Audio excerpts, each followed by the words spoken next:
Good afternoon, Columbus, Georgia, and welcome to the Mark LaJoy podcast. And what I want to do right now is just kind of wish all you mothers out there a happy Mother's Day. Let's see, Feliz los días los madres. Okay? Yeah, so we had to do that in a little bit of Spanish anyway. But, I want to make sure that everybody, has a very happy Mother's Day on Sunday, and happy Mother's Day to you all here. And so we've got a special guest on here tonight. It's Waleisah Wilson Menefee, correct? Yes. Okay, I want to make sure that was right. So Waleisah, welcome on the Mark LaJoy podcast. It's an honor to have you here today. Thank you for having me. And we want to talk about anything that you want to talk about. But you have got a program that you're part of, and can you tell us a little bit about it? Yeah. But before I do that, I know you did the shout out to all the mothers, but I also wanted to, today's Mother's Day, and Yes. I wanted to also not forget about currently incarcerated mothers. Yes, Yeah. I agree. 80% of the women in jails or prisons are mothers, and that is a big issue. So I wanted to also say Mother's Day, Happy Mother's Day to them as Exactly. well. That's sweet. Very good. But what we do at New Life Second Chance Outreach, we were actually started here in Columbus. I am a Columbus native. I started it 2011 when I got out of prison. There was no program here in Columbus that actually connected folks with criminal records to actually jobs. You have that basic list that says, oh, this job hires people with the F word. And I basically took those lists and connected with employers. So I now have hundreds of employers throughout the state that I partner with that we know will directly hire the folks that we work with. We do training, job readiness workshops, teach people how to start their own businesses. Advocacy, we focus on advocacy, education, and reentry. And that education is voter education, entrepreneurship, financial wellness, and then reentry, connecting them to resources, and then advocacy in working with things such as advocating for an incarcerated loved one, giving folks information about the school to prison pipeline, and a lot of things like that. So we've been around. I actually started that while I was in transition. That is the word for pretty much homeless. Despite having 2 master's degrees and working on a doctorate, nobody would give me a job because I had a felony. And so that's where the passion came. Started with my own money, basically, still pretty much the organization. Most of the board directors, 80% are formerly incarcerated or children of people who've been impacted by the system. And we pretty much self-fund the organization, and we do great work. We help folks with their birth certificates when they get out, their IDs. People have gotten jobs and they needed workbooks, and we go in our own pockets a lot of the times to do that. So we do great work. So you're speaking from a position of experience, basically. Yes. All right. Yes. So, I appreciate people who talk from a position of experience because you've lived it. You understand. What do you think the biggest sticking point was for you as concerning reentry back to the society?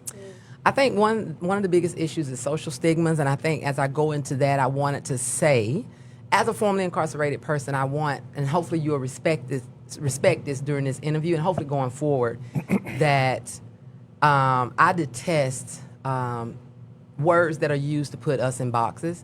I think it's words to strip our humanity. You know how you see those news pictures? I remember a couple of years ago, a baby was walking across an intersection somewhere in Florida, and the media said, felon saves child. I feel that stripped him away from his heroic. It makes him less of a hero when we use that. So I would like to ask, in this interview and going forward, that we not refer to people who are impacted by the system as felons, convicts, inmates, prisoners, because they're people first.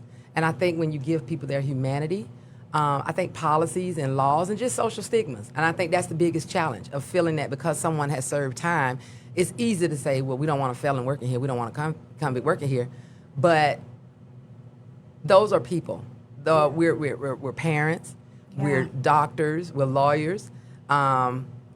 And we're people first. And so I hope that you would respect that. And it can be triggering when you're dealing with folks because you've been inmate number 444 so long, it strips you of who you are. I am Waleisah. I am formerly incarcerated woman. I'm a disabled woman. I'm a business owner of 3 businesses. I have 2 master's degrees, some doctoral credits. I'm a consultant, business consultant. So there are so many more things to me as Waleisah than just being an ex-con. So you think that we should say formerly incarcerated you with leave- the appropriate title. You tend to leave people who per- have been incarcerated Yes. or people who are formerly Yes. currently incarcerated. currently incarcerated person or Yeah. a person with diabetes Yeah. or a person with HIV, because that way you're Yeah. putting it on the person. You're not putting it on whatever circumstances they're living with. And I can get on board with that, because as someone who was very much a believer in Proverbs 18:21, that the power of life and death is in the tongue, In the tongue. and those who love it eat its fruit, that we are supposed to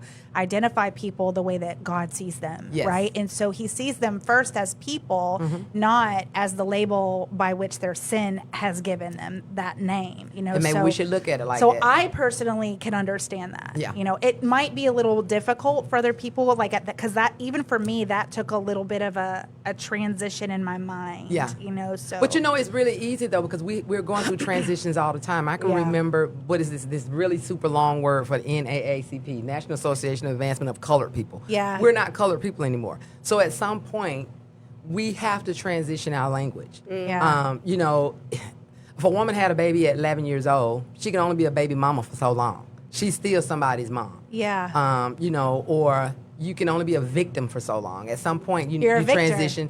Yes, Yeah. you transition to a survivor. So Yeah. there is power in the tongue, and I think it's just like you getting a man who's broke down. He's got bad teeth. He ain't got no hair on his head, but you get him and fix him up, fix his teeth up.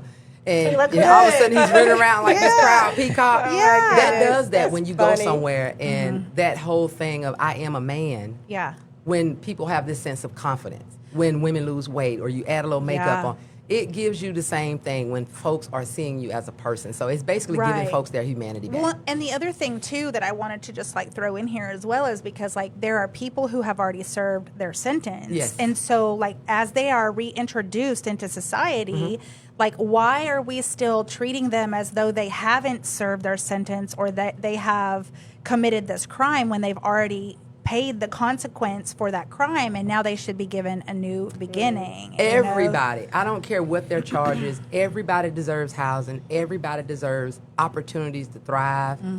It's not just about surviving. People need to be able to have opportunities to thrive. Yeah. And what folks don't realize is 94% of the people, whether you like them or not, they're coming back home. Yeah. And so the question should be is, how do I want them when they come back home? Do I want them to be able to get a job? And, you know, of course, I don't condone anybody committing a crime to take care of themselves. But let me tell you something. People going to do what they got to do.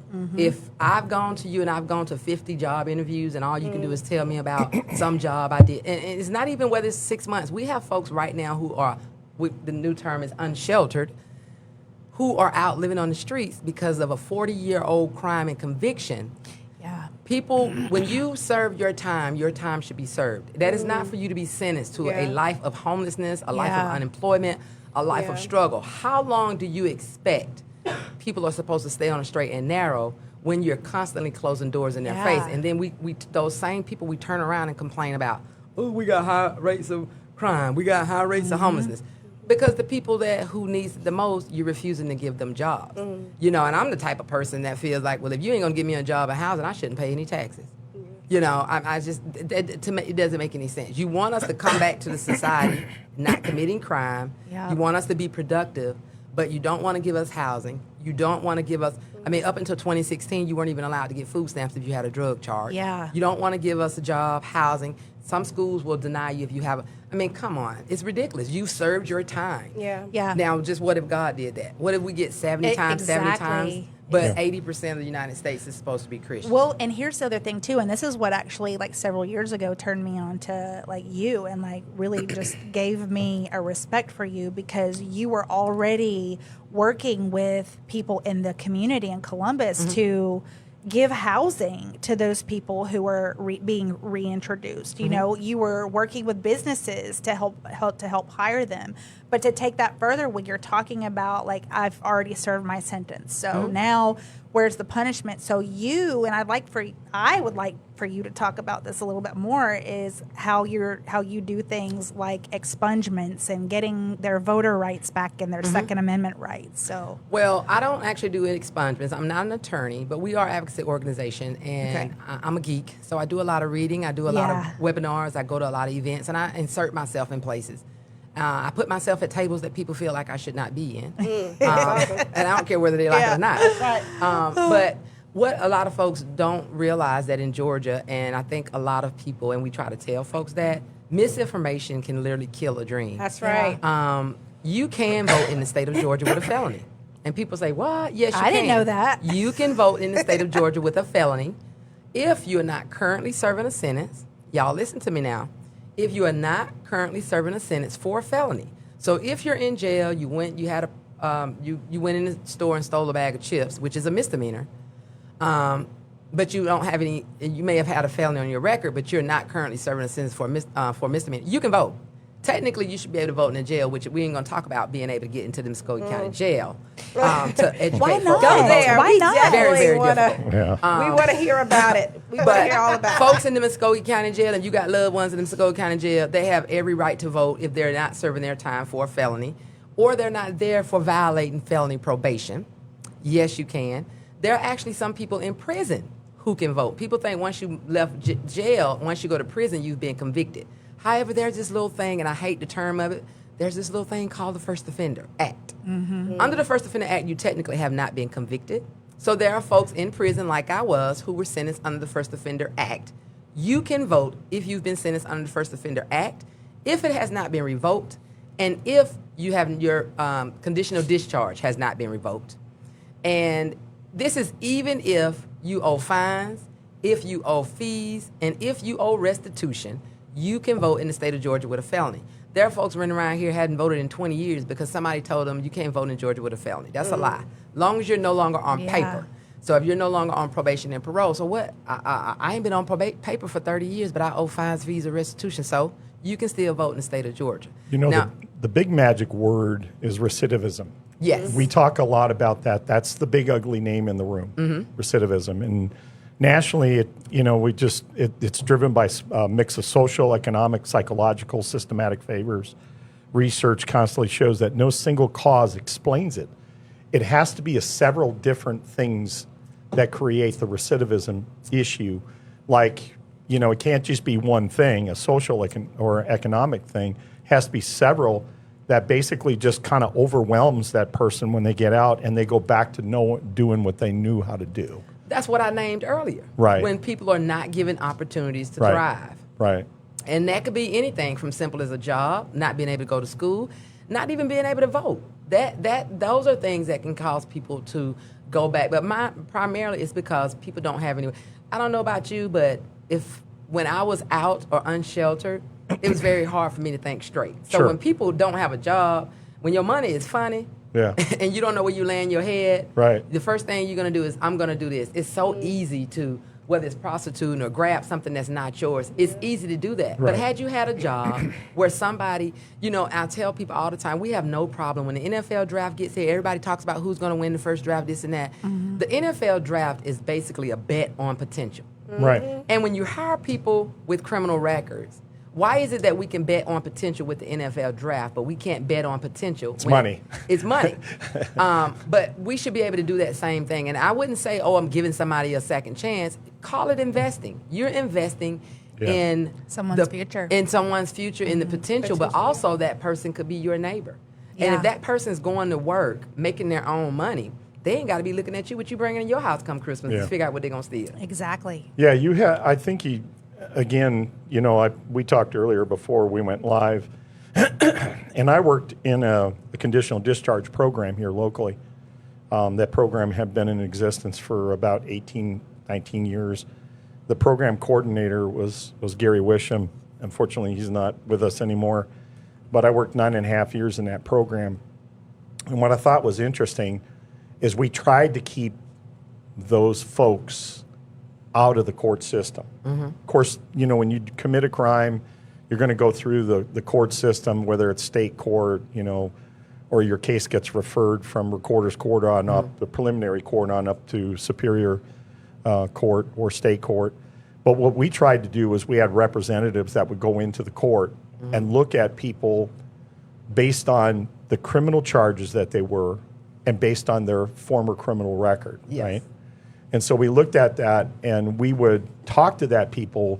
A lot of times the judge would say, go over and talk to this guy on the bench, go in the back room, and I think you're a candidate for that program. And we would look at that, and sometimes we would sit in the audience and make recommendations. We would say, well, Judge, I know you kind of think that maybe that person, he or she's not, but I want to take a chance and bring them into the program. And so what I liked about the program is it was trying to keep that person from entering the correction system, right? That's what I liked about it so much. And there were constraints of the program. And one of the things was that I learned that I thought was very important was when they came in, we did the initial interview with that person. I would sit them down in our office right there at the police department. They would come in and I'd explain the parameters of the program where you had to have, if you didn't have a job, you had to find you one. And we would help them. Sometimes we would get out there, we would help them look for a job, right? We did that. They had to be drug-free, right? That was one of the other things. And we made them pay a fee. And the fee was for, not just for us, but it was for the drug testing program that we had to do. And the drug testing program, we made sure that they weren't using drugs or anything. Now, we took charges from everything. I even had a local sheriff's, former sheriff's daughter in the program, which was interesting. And I failed her, by the way. But and I'll explain why. But what I learned over the course of so much time was that when the person came in the program, I would explain everything about the program, the parameters of it, and why did they have to have employment. It wasn't just only to pay the fee, but we're talking about that sense of responsibility, bringing them back into the public, bringing them there, earning something. You know, a lot of them had kids. Sometimes they had kids who were there. And we had over 3,300 people went through that program. And we had about handfuls of successful people that went through. As a matter of fact, one of them became a fire marshal, which I thought was successful. He went all the way from being pretty bad to where we brought him back. But when I brought him in the program, one of the things I did is I would fill out, prior to them coming for our office visit, I would actually fill a warrant out. And I had the warrant there in front of him, and I would sit there and explain the program to it. And I would finish the name and the lines in the warrant. And every time, I don't care who it was, they would look at it and they'd see the big letter that says warrant for arrest. And they said, well, what's that? And I said, let me tell you something. I'm a pretty fair guy, but I'm also straightforward, black and white. If you don't complete the parameters of the program, then this warrant right here, the only thing, it's my signature there, the only thing it lacks is the judge's signature to put you in jail. And I mean my business. I said, I'll give you a couple free bites of the apple. If you come up hot, okay, I got it, right? Next time you come in, maybe even a third bite of the apple. But I better see that drug test going down, the numbers going down. And I know you're making progress and you're doing what the rules of the program said. And I explained to him the benefits of the program. This is the First Offenders Act. We're going to wipe your record clean. We're going to help you expunge that record and give you a new life back again. I mean, don't you want that? Isn't that important to you? You know? But they would go in there and they'd see that warrant. They go, okay, I'm going to do what you tell me to do. Now, a lot of them didn't. A lot of them didn't. And I'd handcuff them to that chair and I would go across the street and get Judge Buckner to sign that warrant for VLP. But the bottom line is, that was one of the methods that I thought worked for me. And I don't know what you feel about that, but like I said, we had a lot of successful people. That's sort of like a Scared Straight program. It was it wasn't really Scared Straight because they had to go to classes down at the recorder's court. And classes talked about healthy lifestyles. They talked about responsibility to parents. Because believe it or not, I had a lot of parents, and it hurt my heart that I had mothers and fathers come in before that person come in and say, I just can't do anything with him. He stole my radio. He stole my TV. He's pawned it for dope. He's done this stuff. And you just want to bring the guy in and, choke him and say, stop it. Don't put the stress on your parents. This is your problem. But it's a family issue. And so what we would do a lot of times in the program is sometimes we'd have to send them down to Florida to treatment programs. I was about to ask you that because it's kind of really hard. And I think a lot of folks oversee that. We want folks to go to A, B, C, and D, but we fail to assess them to say why this person may not be able to do A, B, and C. Are there mental health issues? Right. We want folks to pay a fine, right. but there are laws that are denying people from Right. getting a job. So that's why I was going to And ask you. that's where we would help them out with resume building. Some of those classes were in there to build a resume. Some of them never even known what the hell a resume was. Yeah. And we would help them build a resume, help them get a job. It set them up for success. And I think that's kind of what we're talking about. But I'd love to see that type of program for re-entry back into our society where we're doing, and I know there are some programs out there. I know there is. But I just don't think we're doing a good enough job at it. And I would love to see, better programs, re-entry programs, because you got to set these people up for success. Yes, sir. You do, but I think you mentioned it earlier when you was rubbing your fingers together. I think it's intentional that they're not. Yeah. I think, I and I'm going to say I've gotten in trouble about it before, but I've pissed people off about this. I used to live in Columbus, and I moved away about 5 years ago, but I'm very active in Columbus. My family's here. We have an office here. We've had an office here in Columbus for 2 years. It's intentional, and it's for profit. When we talk about people, I hear stories of folks saying they're living in shelters and they're not able to work for the first 90 to 120 days. What kind of crap is that? Do you want people to get on their feet or you don't? Yeah. And 9 times out of 10, it all comes down to the money. If everybody in the shelter were given jobs to move out, folks in the shelter are concerned with the fact that, we're going to be out of a job. That's not true. People are always in need of groceries. People are always in need of having a shelter. So I think part of the issue is we are a society that's always, we're selfish because we think about us, and we're not thinking about the people that we're supposed to be serving. I think, for one, everybody it's got to be in your blood to be a servant leader, and I think a lot of people don't know what a servant leader is. Yeah. Whether you're a food stamp worker, whether you're a foster care case manager, you need to be a servant leader. That is not about you, it's about the folks that you're serving.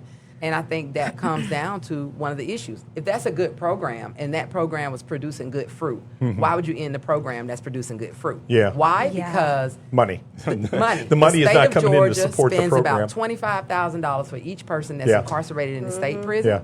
And so we're not even going to talk, and I'm going to talk about it because, and he knows that I've talked to the mayor here about it several times. Folks have seen me.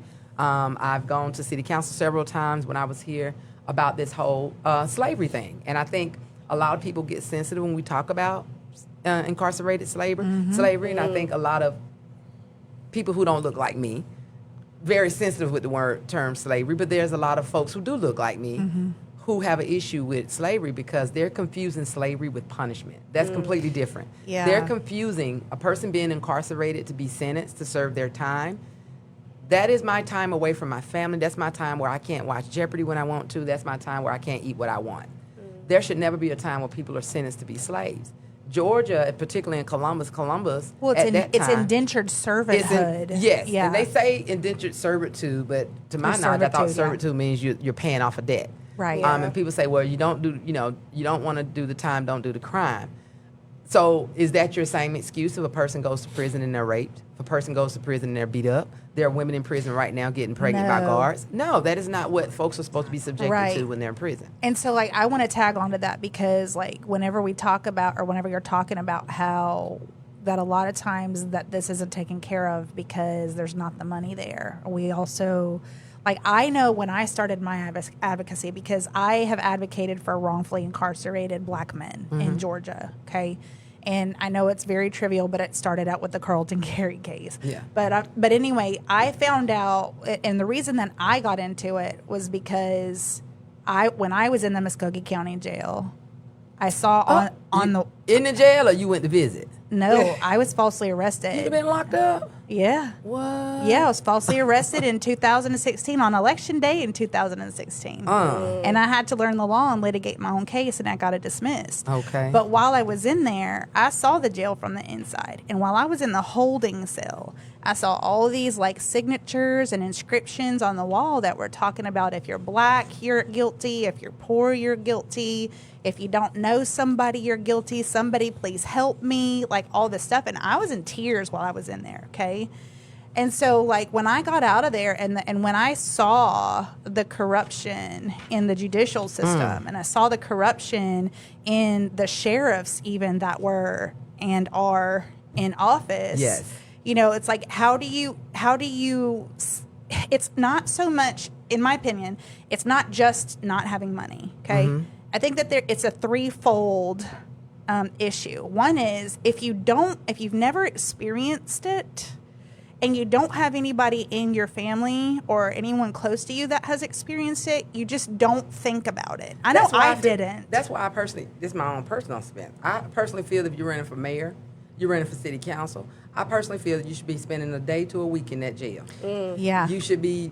I can't go there anymore. Maybe some of them will. We'll talk about that, but I can't go there anymore. Sorry. I mean, how can you really represent the people if Oh, I agree. You know, it's like running for school board and your children are all in private school. Yeah. So I don't know if I'm trying to touch anybody's nerves, and if I did, I really don't give them. But We have some of those too. But Don't I'm you say saying, that. how can you say you serve a people and you've never experienced having to run? You don't know what it feels like that your lights are cut off, but you had to run an extension cord from your house to your neighbor's house. Yeah. You've never had to put sugar between two pieces of light bread. Now, does that mean you had to be super, super poor to represent people? No, but you should be empathetic with what people deal with and what they're going through. Yeah. Well, then I just wonder, like, what is the remedy? Because we're talking about, this idea where people are in prison to pretty much keep the system alive, to keep the funds rolling in. So is this like a resource thing where we need more outside resources helping to spread awareness to the different programs that are available to formerly incarcerated individuals? Or is it more so like a political thing where people are in power and they're corrupt and they just don't care? That's probably the latter. I mean, I'll tell you the truth. That's the latter. But I think it comes down to policies and laws. I think policy, I we agree. have the city council. They are the law-making body here in Columbus. Yeah, mayor They don't could- do it. He just recommends. Yeah, they could easily say, if you're going to come business, and we have a large population in Columbus. Columbus is majority black, but we have a large population in Columbus, Georgia, that has people returning home from prison. Yeah. On average, Columbus gets between 300 to 500 people back every year from prison. You cannot come do business in the city of Georgia if you're move your business here if you're not going to be open to hiring people. You can have more fruitful and more productive communities, just like with the data center.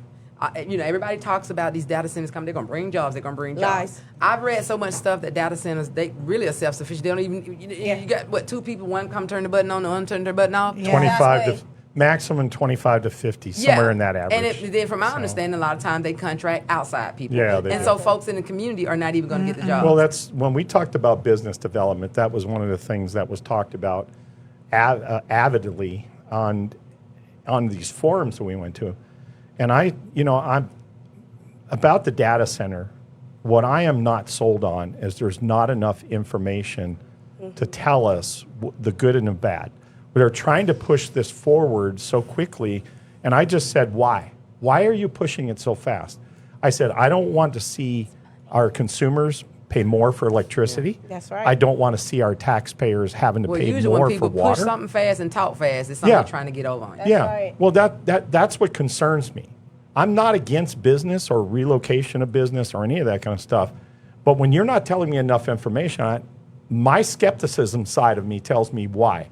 And why are you pushing it so hard and so fast? And you haven't provided enough of the information. And one of the other things is when business relocates here, when we talked about this, was the fact that most of the business now, H&K done this initially when they got here, right? They said they're going to provide, the extended. And what's 18K? What do they do? They're weapons manufacturing here. okay. They started out with magazines and warranty work on guns and okay. stuff, and then they actually went into the manufacturing part of that. But they brought a whole bunch of people from Germany here.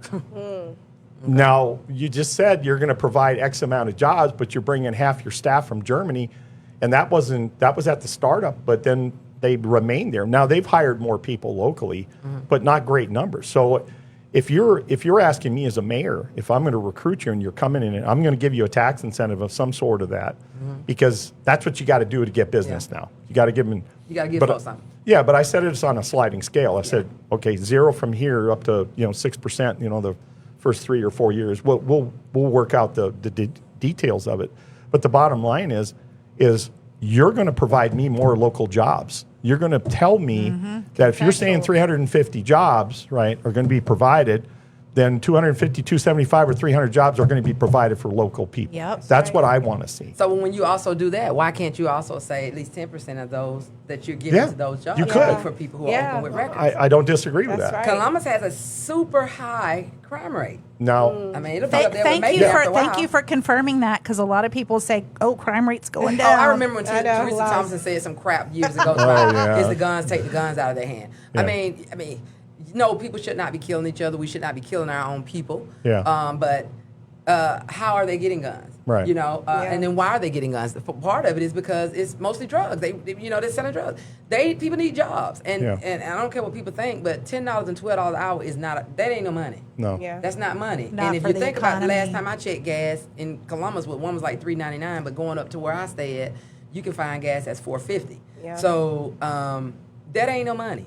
And I don't even know how much the city workers is, but DeKalb County bragged on their page or something about how now they're going to be paying county workers $16 an hour or $19 an hour, and that ain't no money because you can get a one bedroom studio in Atlanta for Yeah. $1,600. Well, Exactly. like even in Columbus, like there was like an article put out where it talked about the divide between the wealthy and those who are just like regular. In Columbus? Yeah, in Columbus. That's probably because of those Yeah. 5-6 wealthy white families that's been running Exactly, everything. but it begs the question: is like why is it that way? And in what way? Because what I personally think, maybe it's like a conspiracy thing, like where I feel like there are people that are siphoning money from the working class here in Columbus. Like me and my husband, my husband works with the Kia plant, and we placed our money back in here because we grew up here. But like we are taxed out of the WA, and we Well, know you that might be taxed again and pay for this jail. I know in the data center apparently if that goes through. Yeah. But like we put money back into Columbus to get lower amenities, but the point is like we're doing what we're supposed to do, and then we know that some of these wealthy people, they are living in houses that that placed under trust funds, Yeah. so they're not even getting the full impact of the increased taxes like we are. And then on top of that, we have all these wealthy people still hoarding the money. Their buddies get into these governmental positions and they get all these pension plans and they keep resupplying. So going back to the divide, it's like, yes, why don't we reallocate the way these funds are given out, these jobs are given out, and that we would hold lesser, I guess, stipulations on those who have felonies, or who have had former felonies. So that way we can pretty much, I guess, rebuild and re-incentivize our population, that we can get people back into society, that, get them back to working, get them back incorporating in churches and all kinds of things. Like, I'm just throwing out ideas. Columbus has a bad reputation. I mean, that's even outside. I'm not going to tell you the truth. All in Atlanta, I've heard about how, and I didn't even know about it, but how Columbus has the highest rate of people who die by traffic accidents, particularly unsheltered people who I think that's because of the getting Downtown roundabouts? area. Yes. Downtown area, Unsheltered people getting run over. And then it's definitely clear that when you go onto a lot of the blogs, when people say they're moving to Columbus, they'll say, don't stay on this certain parts of town. That's true. And it's clear it shouldn't be like that. And I think one of the folks I was actually listening to on the blog said it's because of those 5 or 6 families, those Amyses, those Turners, all those folks. Companies do want to come to Columbus, but because they want to be the main people as the main employers here, they literally block other companies coming here. Now, I don't know how true it is, but it would I've make heard sense. that too. Yeah, it would make sense. There used to be a guy who's no longer here, but the Turner family you basically, many years ago, if you wanted to start a business here, you had to go and genuflect in front of him in order to get you to start a business up here. And Otherwise, it wasn't going to get done because Columbus was a cul-de-sac. It was at the end of the road. No, it didn't. You couldn't go south. You couldn't go any further in Florida. Those were things. These are stigmatisms that have held up Columbus forever. Yes. And this is some of the things. It's changing, but not fast enough. It's not changing fast. So I'm just going to mention a few names in here. You've got a lot of people watching you here. We got Denarius Popular. Butler and my Miko nephew. Menefee That's are my watching wife. you. Miko says big steps, muscles, clapping, great thing. Waleisah making it plan. This is Sean Rocks the third. I'm sure you know who all these people are. Tawanda Davis, hello, my sister. Hello, like Tawanda it is. I'm glad Davis. they tuned in. Yeah. Thank you guys So for tuning in. Yeah, thanks Sharon, for I know how tuning to in. talk some good stuff when I talk. Yeah, you do. My wife says I'm a little, sometimes she says I'm a little blunt. Sometimes I don't take stuff. But I think sometimes when I do, I'm passionate about what I do. Yeah. So if It's I might obvious. not know what I'm talking about when I'm talking about doing certain other things or whatever, I do a lot of investing in stock. But there's some things I do know about it. It's investing in some stock, and it's about the criminal legal system. So if I don't know nothing else, I know about that. Well, a lot Yeah. of people are mistaken about me, too. I have passion. Yeah. Why would... Of course, the news loves to point this out, and I keep saying it every time. Give them You had Chuck attention. Williams across the street out here just pointed out some things again. It was like, well, the money bearers in this have the most money is Isaiah Hughley and Joanne Kogel and all that kind of stuff. And that's the thing that's annoying. It's like It's annoying. money Yeah. has gotten us into this problem. Yeah, so money why is are what's we going gotten to them. look at Yeah, money as exactly. a solution? And I I just think said, that just kind of proves that maybe a lot of people support them, maybe, Papa, because they Well- donate. You only donate to people you support. but you got to look at the supporters. If you go back and you break it Campaign down, It's the high families.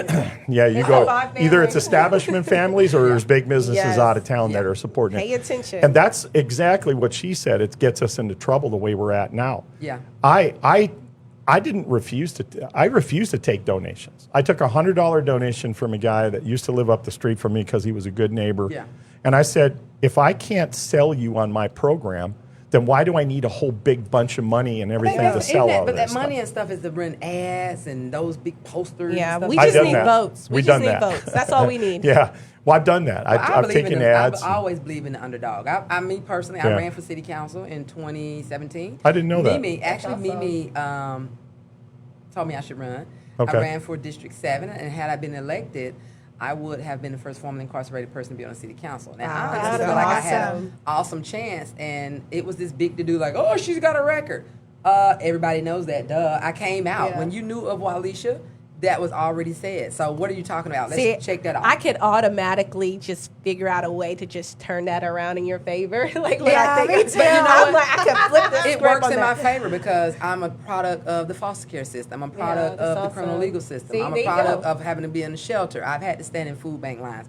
Oh, but wait a minute, I'm running for District 7, the poorest district in the city. So, I am the perfect person. But let's talk about you, who've never gone to District 7. You don't even know the folks. You can't even tell you where the Circle K is, Nah. what's going on. So, what telling her is, well, you hanging out, did you hang out in Kendrick Quarters when I was over there spending my own money to make plates? And I'm not just, and I hate when people say, oh, I was feeding the homeless. You weren't feeding nobody. They know how to feed themselves. But if you're going with plates to sit down with them, are you sitting down and you eating with them? Are you fellowshipping with them? Are Right. you ministering to them? Right. Are you talking about them finding with their life? Everybody who's homeless, or I'm sorry, everybody who's unsheltered is not a person with an addiction.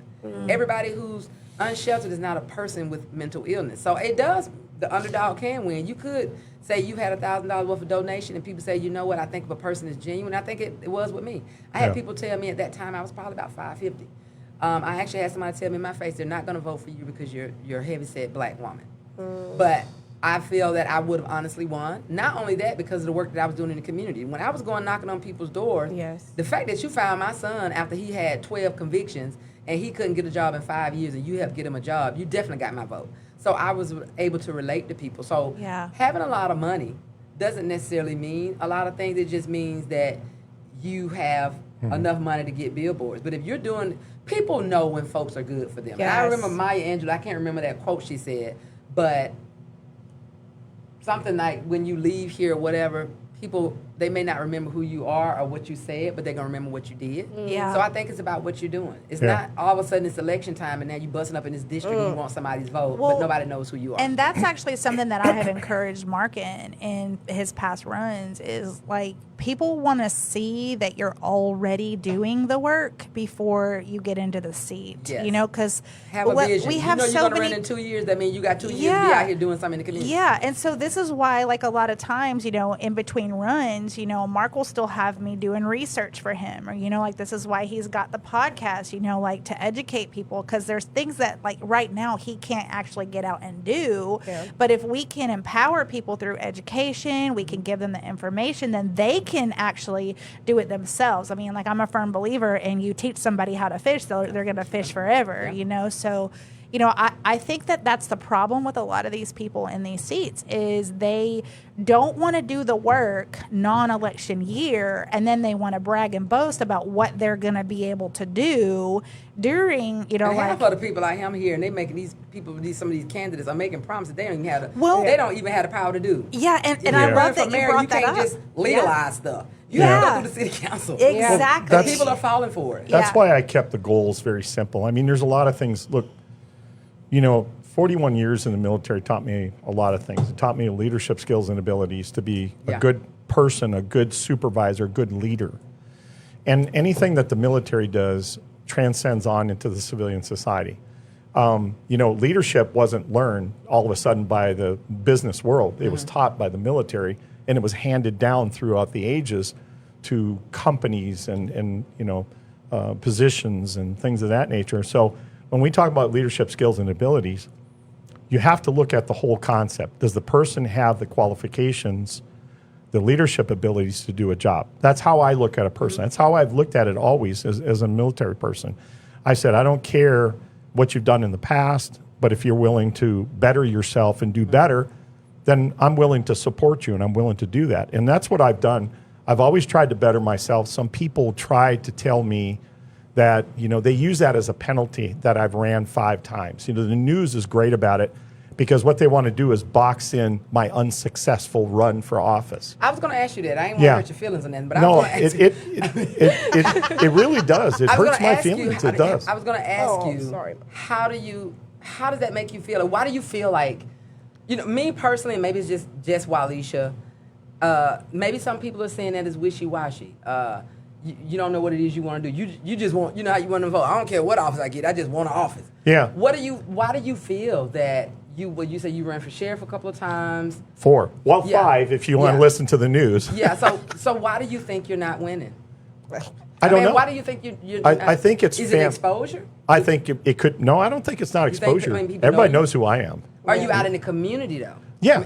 As much as I can be out in the community, you have to understand that I'm a public servant. I serve as a law enforcement official. So I serve 6 to 6. I'm working 6 in the afternoon till 6 in the morning, 12-hour shifts. You know, I do a lot of things that I do out there, but that's the reason why I'm talking about, you know, the programs that we talked about, bringing in those programs. When I was in the police department, it was beneficial because it provided me that opportunity on the juvenile side of the house. I used to go to Forest Road Elementary School and read to the kids. Yeah. I used to do all of those things with the kids and had very successful sessions with the kids in the schools and all that thing. Love being around kids. Love being out in the community. I love kids. And I think a lot of the people think that I'm just trying to get a job to earn pay. That's not it. I'm successful, okay, when it comes to that part of it. Yeah. The Army took good care of me. The VA disability part that I get Let me took get good. $1 then. Yeah, and you know, it took good care, but trust me, it took a long time to get to that point.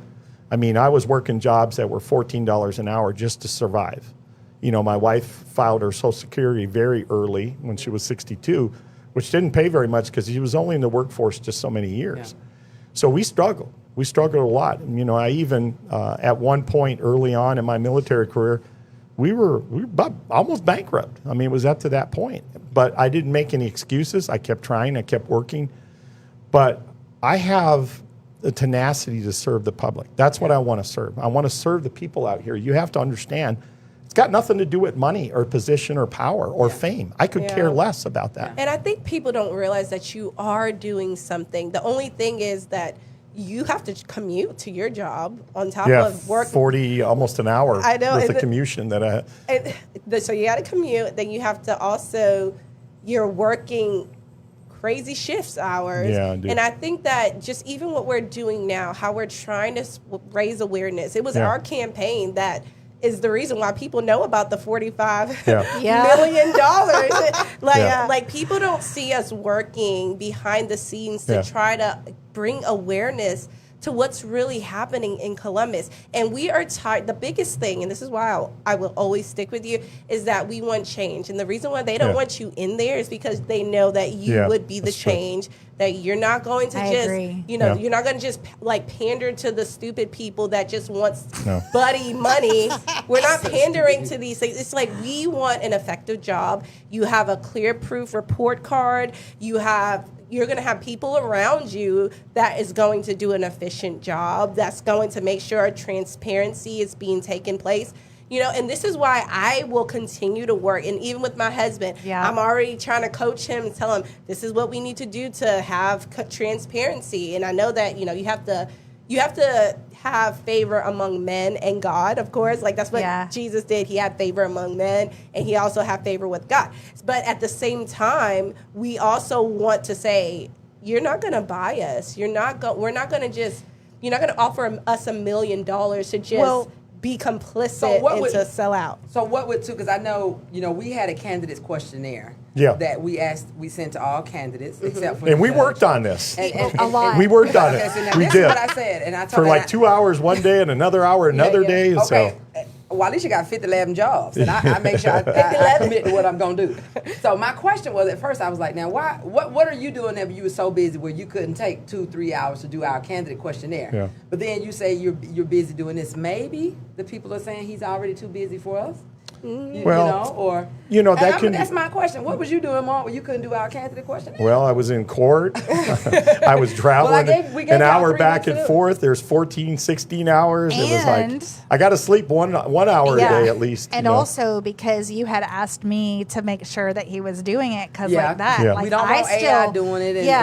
I still have to organize my schedule. I have 5 boys. I'm a mom. I do my own work in my own business. I have to clean the house. So like we're having to coordinate. And I was really sad because we literally had we were over halfway through, and I did it on that computer, and that computer froze up, and it said that it would save it, and I went back in there, and the whole thing was wiped out, and I was like, well, so you know what? That's what happened when you procrastinate. Had you did it in the beginning, it would have.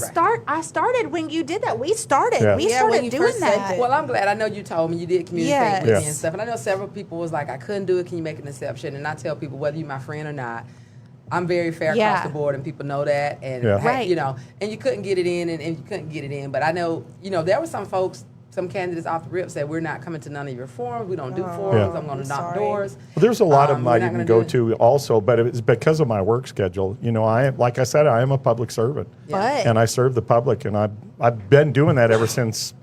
Hell, when I was in the military for 41 years, I served. If you're elected, what are 2 solid things you definitely would do that you Public safety is a big thing for me. The safety and security are public. That's the number one thing on my campaign is fiscal responsibility. I don't want $40 million baseball parks secretly voted on behind the scenes.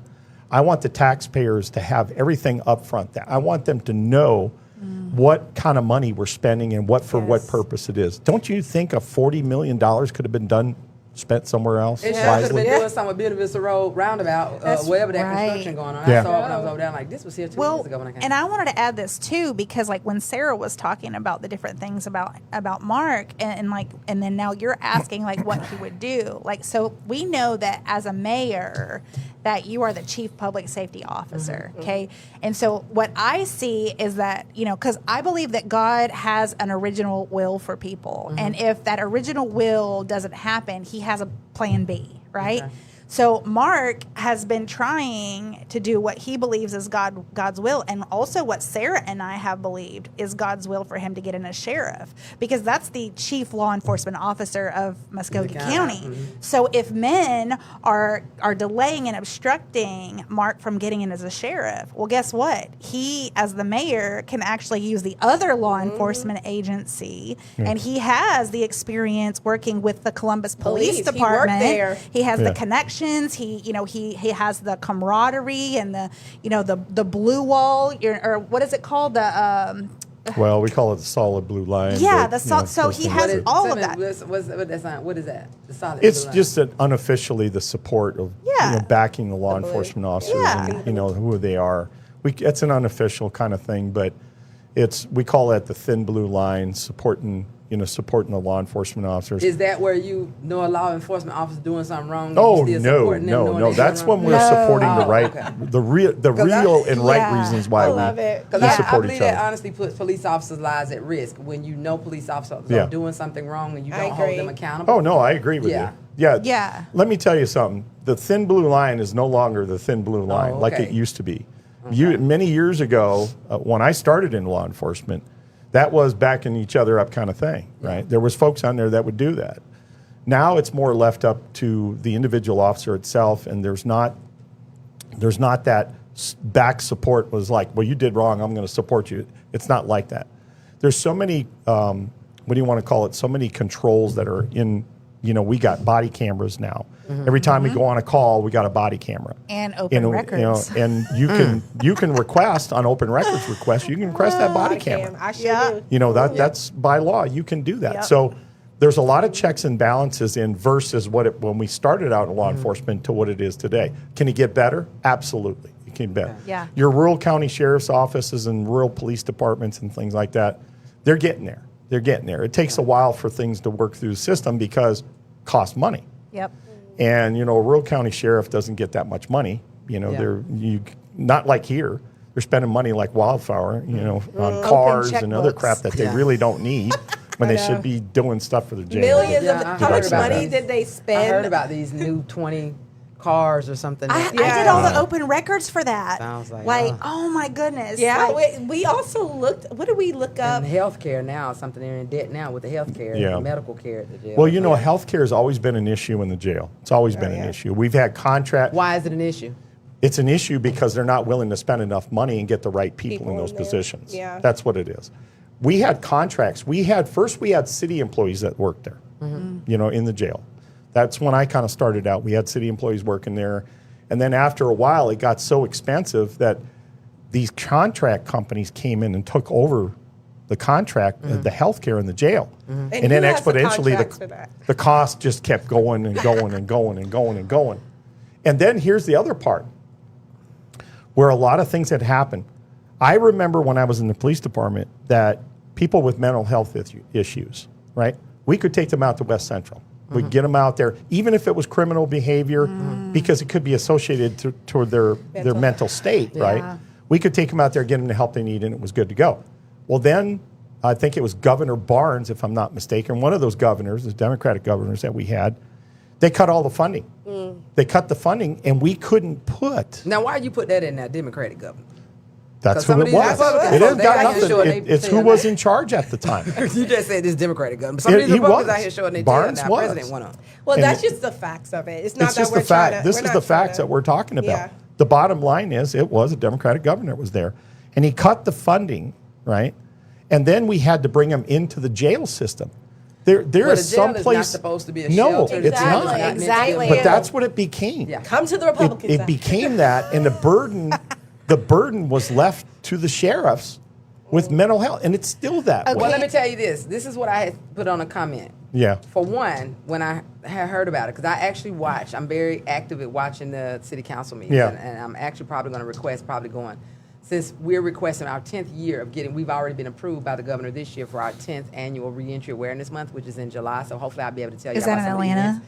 No, we do it statewide, but we Okay. are doing a lot of our stuff in Columbus. Mm-hmm. And Good. so, Hey, bring the business. So, Bring the including not an expungement clinic, but just an expungement informational, a job fair where it's going to be at least 30 employers that hire people with records. So we're going to be doing a lot of great See, stuff. that's what we need. But- We need programs like that. Yeah. But I wanted Exactly. to, and I think I made a comment on it, is when I was like, gosh, that's a lot of money to be in debt with trying to pay people health care.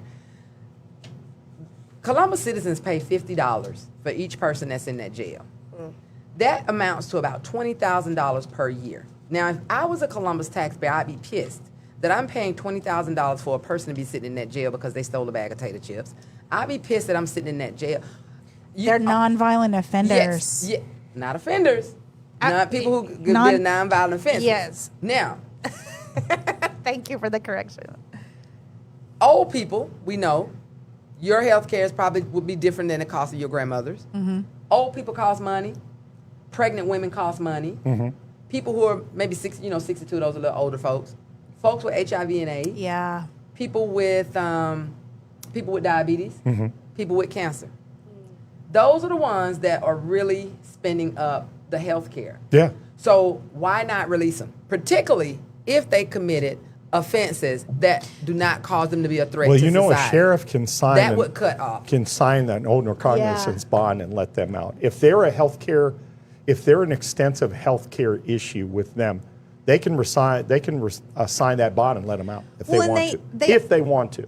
They also have it, and I don't know if it's applicable at the county level. I remember learning this when I was in criminal justice for my paralegal degree. Like, there is a program that they have for people who are, terminal, people who are, really sick, people who are elderly. And I can't remember the name of that. Like medical compassion? Compassionate release? Yes, compassionate release. And so, like, when Mark is talking about, like, the sheriff has that kind of discretion for, like, the OR bonds as well. Like, I mean, is that something at the county level that we have the ability to do, like, compassionate they can release? Do that. I mean, do it. That's what he was just talking about. There's certain crimes you can't. Obviously, Yeah. if it's murder or something associated with one of the 7 status offenses, sexual assault and rape and things like that, that's going to affect some of that. Right. But the great percentages is what you talked about. They're in jail for a bag of chips. Yeah. I'm being facetious, Yeah. but Well, I mean, it's the truth. There are people in Atlanta Yeah. right now sitting in jail for $1 bond. Yeah, that's ridiculous. $1 Well, and bond. there's also, ridiculous. I personally think, and this is just based off of my research and, based off of prayer and things like that, I personally believe that a lot of the people who are in the judicial system or like the court system, the DAs, things like that, they like that people stay That's what I was in saying. jail because a lot of and here's what I've found in my advocacy, and you can tell me if you found something different, that a lot of the people that we have currently in the Muskogee County Jail are the people that they want to keep there because either they know too much or they're not serving a collective agenda. And I don't know. I wouldn't say I've heard different, but I do know it comes to profit. I Yeah. think it's the same thing with So it's profit. food stamp workers. Well, it goes back. If we got everybody in public housing, if we got everybody off public housing, we're not going to have people. Again, you'd rather keep people below a certain line so that you can continue to get a check, when in reality, people are always going to be in need. People are always going to go to jail. There's going to be something. So I think it comes down to profit. Now, me personally, if I was in Columbus, you wouldn't even get my vote if you're not talking about ending incarcerated laborers doing this work. Yeah. For one, that contributes to unemployment. Well, how does that contribute to unemployment? Well, Waleisah, I'm going to tell you how it does. When you'd rather use a slave, and that's what they are, because when you are not getting paid, some people mistakenly think that because when people are incarcerated I think that they they're should getting get paid if they're working. You know why they should be getting paid? For one, a lot of folks in prison have victims. Yeah. So if you're in there and you done kicked in somebody's door Restitution. and you owe $30,000, Yep. how is the victim supposed to get their money back? Yeah. Do I've you dealt know with that that. people in prison are still obligated to pay student loans? Yeah. They're still obligated to pay federal taxes. They're still obligated to pay child Property support. taxes if they So still own how can homes. they do that? Because people think people incarcerated are getting paid. In Georgia, you get zero. But there are folks right now who are incarcerated in Georgia prisons who are fighting fires down toward South Georgia, and that when you do, you're working on a trash truck, you get your arm cut off, you might go to the hospital for 3 or 4 days. When they release you, they're charging you $5 to go see the doctor so you can go see him because you done got hurt on their job. Yeah. So it does a lot of stuff. So me personally, if you're not even talking about as a mayor, and it can be done and you can be prosperous, because there's a city called South Fulton that does not use incarcerated labor. Why? Because those folks are getting paid. And they don't have such a high crime rate because Yeah. people don't need to steal when they make their own money. Right. There's no reason why people in Muskogee County Jail or that prison who are getting out here, they're working everything from the clerks, they're doing landscaping. Y'all know incarcerated people produce $12 billion. That's what it be. Yeah. $12 billion worth of services each year. Yeah. They're working at Verizon call centers inside the prison. They make them draws for Victoria's Secret. They're making Starbucks cup. But They're that's what doing I'm everything. saying. It's like if we know that these people are doing jobs that help society. It just makes me wonder how much of the money, the $50 a day that you're saying, or $50, is it $50? Let's say there's 3,000 people in that Muskogee County jail, and you're getting 20,000 for each one of those folks. Yeah, and so it's like, how much of that money is actually going back to the prisoner? Like the person in prison. I'm sorry, Apparently my nothing, because I heard that jail was crap. Like the roof was leaking. Like We had those pictures from it. You know? Well, I mean, let me tell you something. In 2024, this is just an example right here of letters that I received from jail inmates. Okay. When he was running for sheriff. When I was running for sheriff, Yeah. because of the problems that were in there. And, you know, I got this lady, she took responsibility for her brother's responsibility for a crime that he committed because he would have got kicked out of college. It was associated with his, the funding for his. So she took charge, and she's there, and she's telling me everything that's going on in there. I mean, everything, from, what is it, additionally, this jail is giving us not many other things of medical treatment needed, and they didn't have it just goes on and on and on. I got letters like this at least once a week. And if I got people would letters go like in, this. that's why I said I think it should be a requirement that whether you're running for governor, mayor, city council, it should be a requirement that you're going in that jail to do something. No, they're so far removed. Well, and like I said, I can't even go in there now to do what I want, what I need to do for my job wise. But you ain't knowing somebody, because I've been trying to get in that jail for 3 years to try to do voter education. And that's what I said. If I would encourage anybody to contact the sheriff and say, look, I'd like to do a tour of the jail. I want to see what it really looks like. And when you got, there's a lot of things wrong. There's a lot of things wrong that we need to fix, and it's not. It may be. Some factors may be the people that work there. Some may be the leadership that's actually there. Yeah. But it's also the mindset of thinking that because a person is in jail, they're supposed to be subjected to whatever abuse you give them, and that's not true. I know that I feel like my church, they had a ministry to the jail. And once a certain person got into office, that whole access, being able to do the ministry and minister to the people, that was cut off. So it does have to do with leadership and people allowing us to go there or to just even minister. And so it's like, why the secrecy? What are you trying to protect? And this is a community issue because, like you said, these people get reinstituted back into society. And like, they've already been deprived of funds. The money is going God knows where. Where is this money going? It's not going back to the inmates. It's not going back to the facility. Yeah.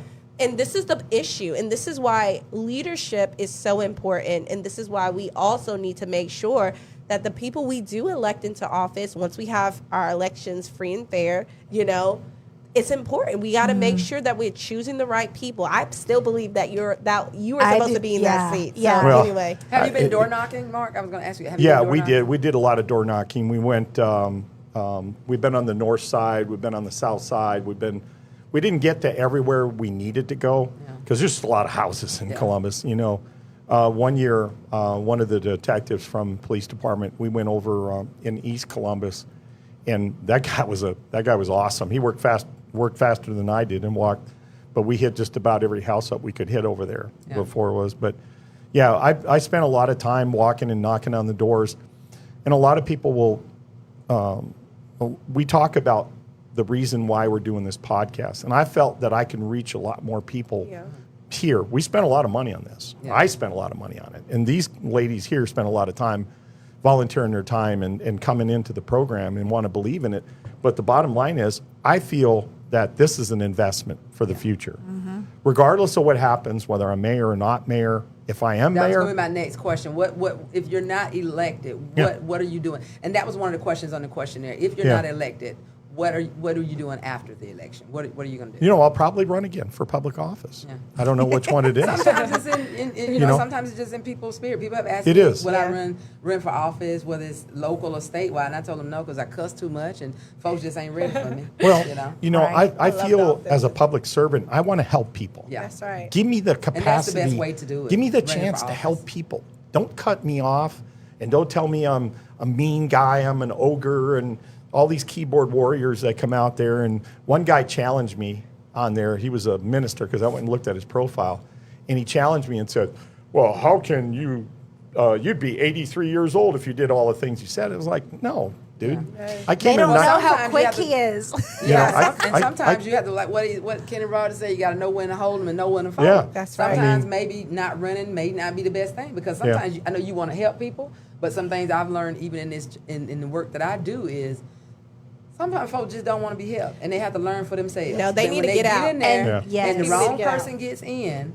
And then they say, you know what, we should have voted for this person. Or we should have. Yeah. And sometimes it's just some experience. Yeah. And sometimes you have to just know when to hold them. Some Well, people and think I'm doing it for the money, and I was like, No, We Far invested from that. so much Council money. is like yeah, I $2,000 mean, a month. it We're has. losing money doing Yeah. this. So Yeah, sorry. Well, I agree with what you said, and I've actually like been very transparent with Sarah and Mark both. You know, like and this is what I love about them is like we can just be direct even if we don't agree. Like we still respect each other. But I told Mark, I said, I feel like the reason that Mark hasn't actually made it in previous times is because the people weren't really awake. They didn't really understand the need for somebody like Mark in office. And I'm a firm believer, again, like you and I talked about this before the show, is like God's going to put who he is going to put in there based off of the hearts and the mouths of people. And maybe it's when And- God says it's your time. Right. And so like I told Mark, I said, and this was how I felt at first. Okay. This is not how I feel now, just so we are clear. Okay.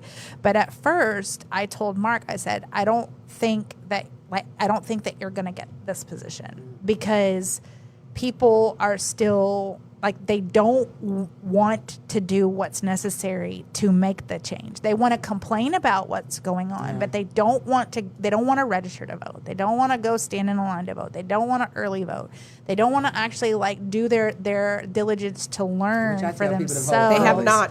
Right. And so I told Mark, I said, and maybe I'm wrong for this, okay? But I believe that there's ignorance and there's just stupidity, Yeah. okay?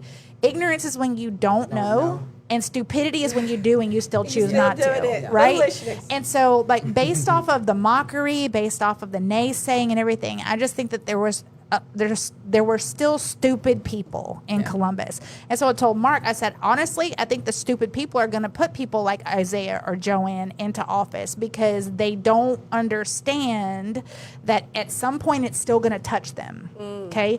Right now it's not touching them, or at that time it wasn't. But I think that that's changed, Waleisah, because of this podcast. I think that that's changed because the council voted to terminate Isaiah, and these things have come open. So what is? I've been asked this question several times. I mean, I think in several different spaces, people are like, "Are you Republican? You seem very conservative. You're not an abolitionist." I'm not. I have voted Republican before. That's my business. Yeah. That's right. I voted Democrat. Yeah. I don't vote party. I ain't loyal to Me party. either. I'm only Policy. loyal. I am only loyal to one person. That's Miko Menefee, my wife. So I am not loyal Shout out to to party. Miko. I will switch sides in a minute based on the issues. I So love I it. don't vote party. I vote Well, issues. you're an So, educated voter, and that's the difference we're trying to say. yeah. You're not Nathan Deal told was to the march best in a straight Republican line. governor we've ever had, and I Right. voted for Nathan Deal. Yeah. And because he just got it when it came to criminal justice reform. Yeah. Okay. So I vote issues and I vote party. Yeah. But I wanted to know, like, what is the hate? You know, and I don't want to break this about Mr. Hughley, but he's experienced. He's definitely dapper, but people know him. So I think the issue is folks relate to him. Folks know him. He's out in the community. People know him. So and I haven't heard too much from Joanne except for the fact that she's been on city council and people. I hold your standards high when you've been in a position and you ain't did your job in that position. Thank you. How dare you go on for some other Exactly. position? Yeah. That's it. Now, I'm trying to figure out like what is the issue. Yes, he was fired, but from my understanding, I had heard that what is not being told is the issue that came across. Something came across his desk. Oh, he approved it.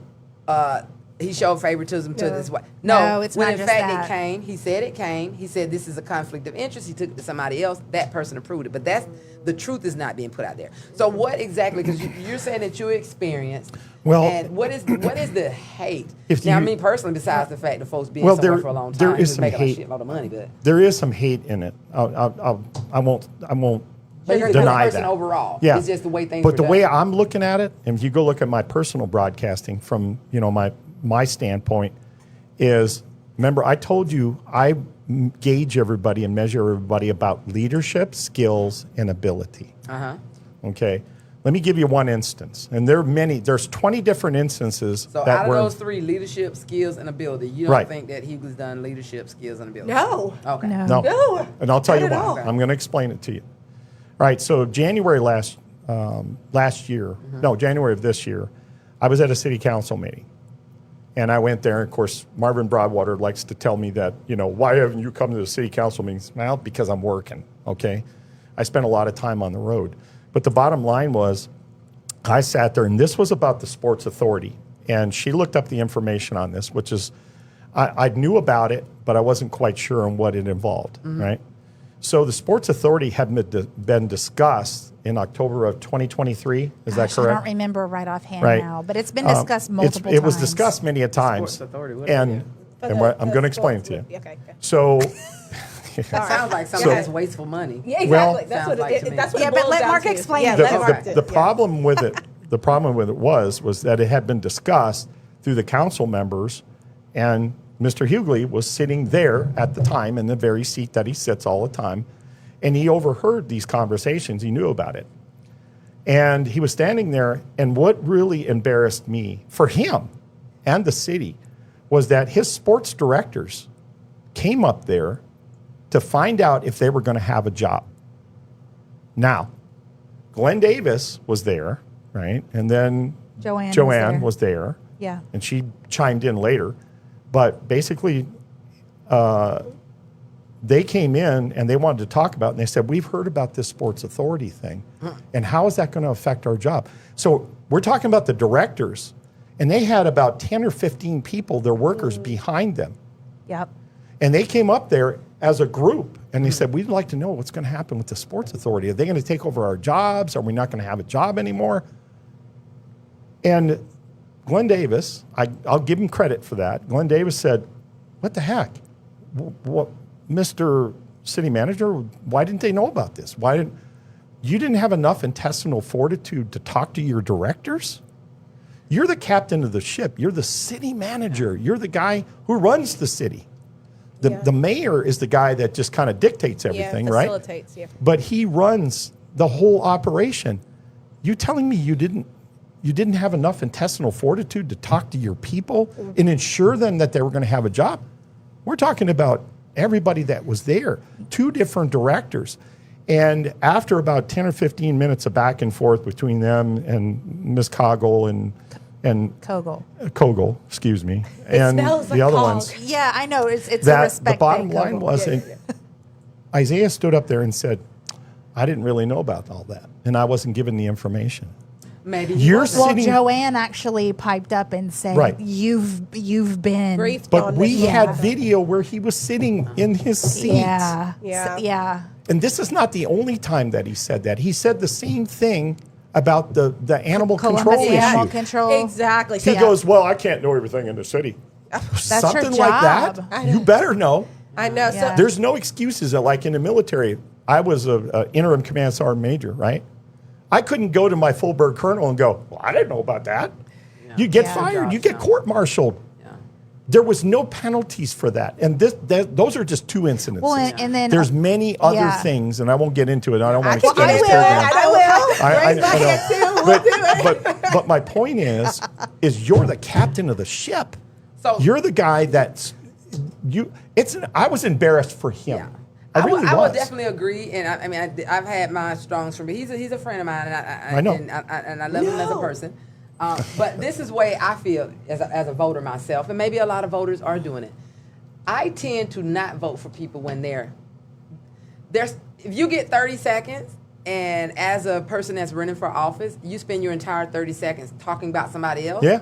as opposed to what you can do for me. Yeah. Then that could be the issue. So sometimes, like, maybe that is what everybody is, Isaiah, Joanne, as opposed to saying, I ain't worried about what they doing over here. This is what Waleisah can do for you. I'm going to do this, Yeah. I can do this, I can do this, and I can do I that. agree Well, with that. I That's stood what up. it's Burt Jones and Rick Jackson doing. That's what they're doing. They're spending too much time going at each other, and nobody's spending time Well, nobody saying, wanted to hear anything that I Yeah. had to say. Yeah. And I'm going to tell you now. well, you know, people don't like to hear, and then I say anyway, but Yeah. I make myself heard. But Yeah. I'm going to tell you all of the of all of the forums that we went to, the Davis Broadcasting one that I felt very uncomfortable there. And the reason I felt uncomfortable because we were talking on the issues and everything else, and everybody was just like, when I talked, they looked like they were at a funeral or something.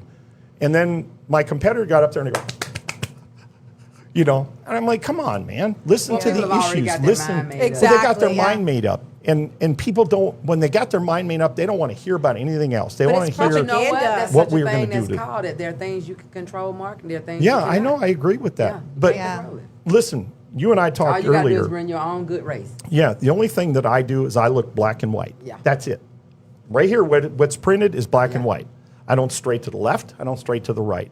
I don't exactly agree with everything in the right, and I damn sure don't agree with everything on the left. Yeah, that's how But I do look at some things, and I think, I look at them for face value and what it's about. I look at a person, the whole person. Yeah. I look at their leadership skills and abilities. That's what I look at. And you're still a citizen too. This person, Yeah. whether Exactly. it's not you, Yeah. even if it's somebody else, this person still has you're Yeah. a citizen too. That's going Right. to impact you. And we have to live under the policies. We have to live these under policies. these failures, and we Yeah. continue. People keep voting for the failures over Exactly. and over and over It's again, tiring. and it's a Me personally, I vicious feel like once you cycle. word- We're never going to get beyond this.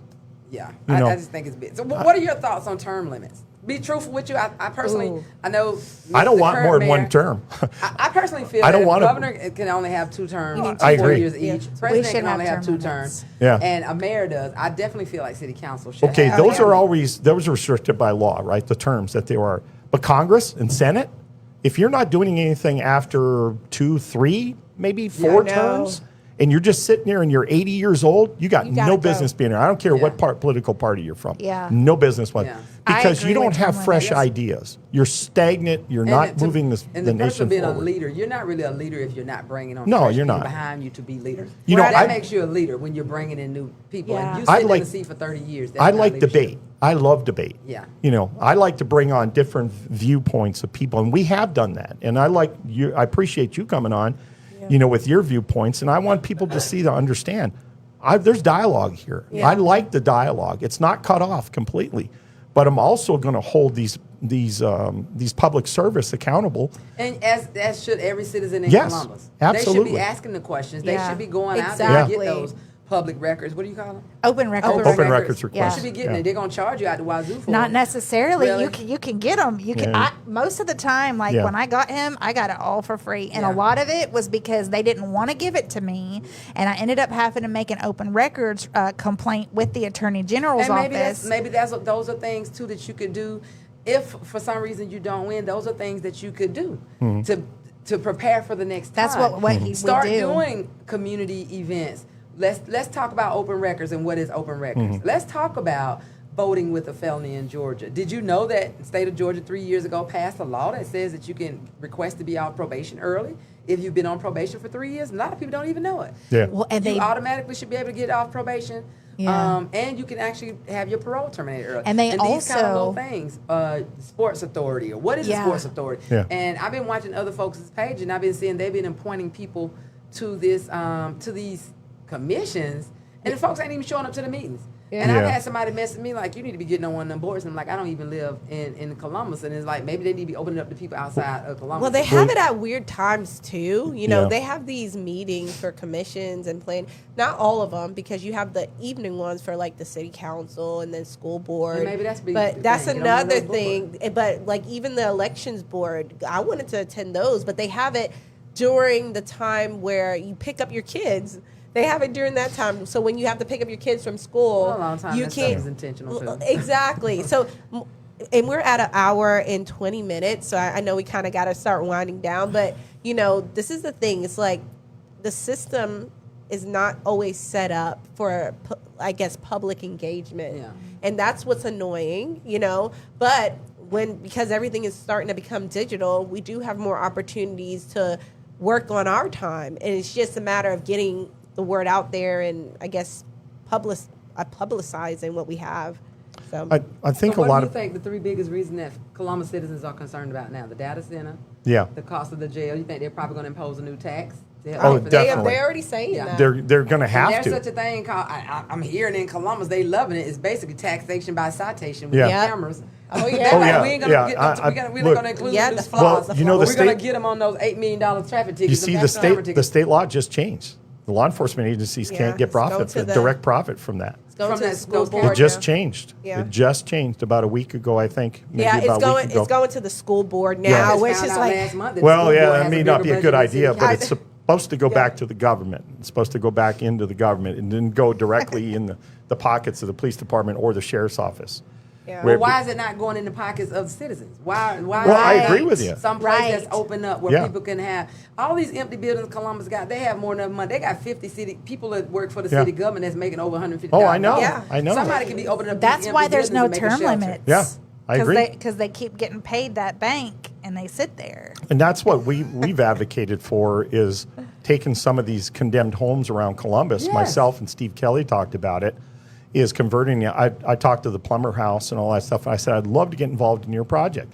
I said, but what I'd like to do is take these condemned homes, get some contractors that are willing to donate their time and efforts and materials on some of these homes and open it up for homeless people. You know, homeless veterans has been a big thing for Yeah. me. It's always been a big thing for me. I have a very soft heart. Yeah.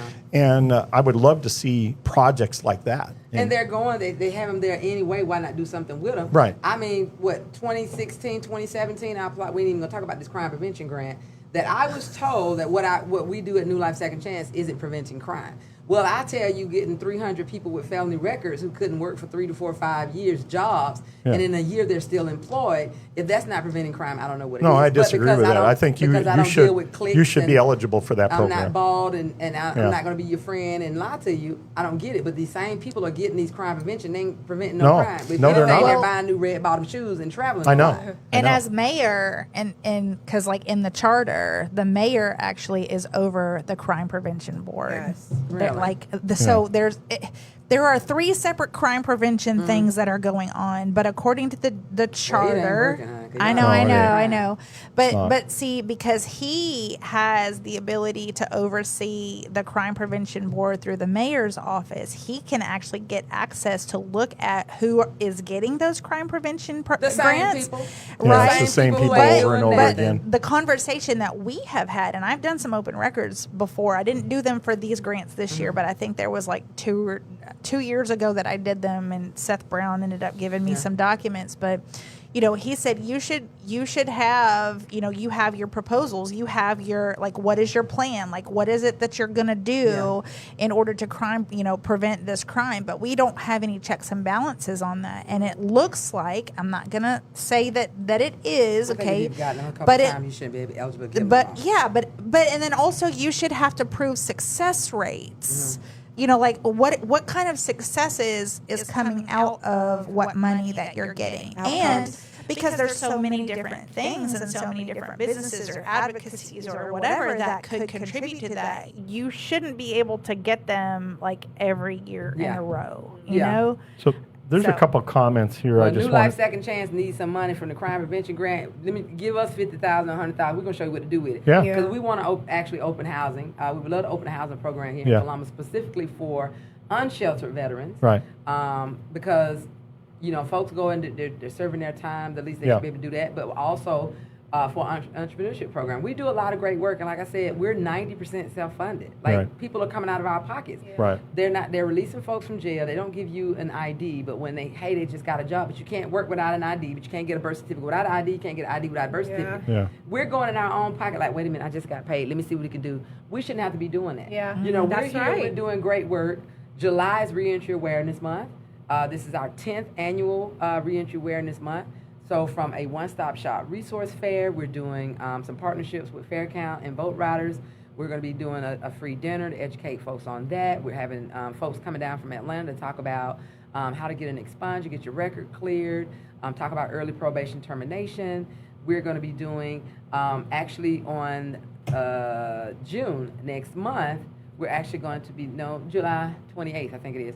We're going to be doing an all-day training that we're going to actually extend that invitation out to all candidates, whether And they you win said or you want to not. come back too, like around that time, Yes, right? because I want to be able to. I've been asked to come and speak on city council and to go ahead and do that. So I haven't done it yet, but we're going to be doing a lot of stuff. And one of the trainings that we're actually going to be doing is a reentry simulation, and we're going to be inviting judges, prosecutors, even you, whether folks win or not. We're going to be asking them to come out. Department of Community Supervision, prison warden, where it is a 6-hour training to show you how to walk in the shoes of people who've come home from prison, because people think it's a walk in the park, and it's not. So we got a lot of things lined up for Columbus as well as Atlanta. We're working on events for Atlanta, but July is always our biggest month. We have a second chance fundraiser where we ask people to donate $2 for the month of July. Now, of course, you want to do 202,000. We ain't gonna turn that down, but we use that to be able to help with some of the stuff that we're doing. Today is Mother's Day. To be able to say, end up taking money out of my own pocket to create 10 bags for formerly incarcerated mothers that were here in Columbus, to go by there and take them something, knowing that they've been out of prison, they're struggling, and that there was something there for them, whether it was a Walmart gift card. I think I bought them a $100 gift card each. This is coming out of my own pocket. Yeah. And then to be able to do that. So these are the, and this ain't just, we are the ones who are deserving of money like that, because that is what we're doing, to be able to say this is what we're doing, as opposed to some of these other folks. So we got a lot of great stuff going on. You can document your successes, and that's what I said. If this money's out there, we got one person's opinion who was in charge of the program, admitted to the city council member that this is a good program and it's working, but I'm not seeing any receipts. I want to see the receipts Yeah. on where the accomplishments are at. Yeah. So, as a mayor, I'm going to look at redirecting that money, and I want to see, you're going to give us receipts. And if you're not making so much accomplishment out of that, then that money's going to get redirected to other agencies that And maybe deserve there should be it. an eligibility cutoff too. You shouldn't be getting a crime prevention grant. No, 10 not years in a forever. row. No. That's not something that should be sustainable. You should be seeking other funding. So there's some comments here real quick. Sean Rocks III, Muskogee County Jail had federal oversight from mid-90s till the mid-2010s, before and after the new build around 2000. Yeah, I watched that thing being put together. It was a horrible plan. The prison is not humane. Prison is not humane, nor American Values Clean House. The DOJ. Yeah. Yeah. Yeah, the DOJ was down here for observation, and then when it was over with, they immediately left.